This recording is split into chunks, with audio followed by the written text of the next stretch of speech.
Bismillahirrahmanirrahim. बिस्मिल्लाहिर्रहमानिर्रहीम। वो से सुनिएगा कि मैं कैसे पढ़ूंगा, कहाँ पे आवाज़ को ऊंचे और कहाँ पे आवाज़ को नीचे करना है और कीजिएगा। والضحى والليل إذا سجى ما ودعك ربك وما قلى وللآخرة خير لك من الأولى.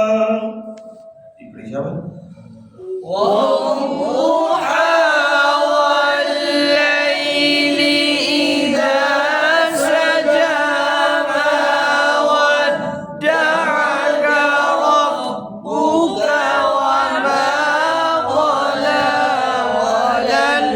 وللآخرة خير لك من الأولى.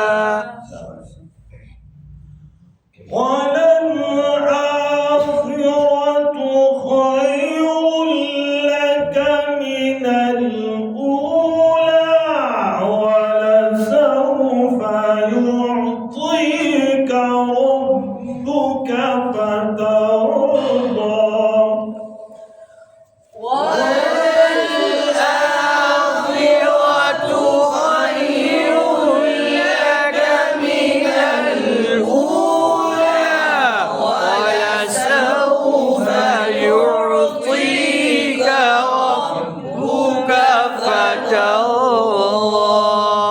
अब देखो ये शेख वाजिद रहमहुल्लाह का फतवा था कि एक सांस में अब कुछ सोचता है कि यार मैं इस लहजे को पढ़ूँ, मुझे अच्छा लगता है, लेकिन मेरा सांस नहीं, मैं नहीं पढ़ सकता।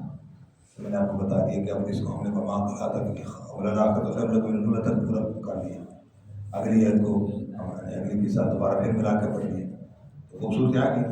तो हम बस औकात इस वजह से परेशान थे कि हमारा सांस, तो इस लहजे को और मकाम को, हर मकाम को पूरा करने के लिए सांस का होना कुछ ज़्यादा होना ज़रूरी हो तो अच्छी बात है, हो तो अच्छी बात है। उसमें एक लहजा फिर दो लहजे भी पढ़ सकता है और उसमें तब्दीली भी कर सकता है लहजे की, दूसरे के अंदर दाखिल होना, एक लहजे से निकलना, ये सारी चीज़ें भी ठीक है। मश करेंगे इसकी भी इंशाअल्लाह।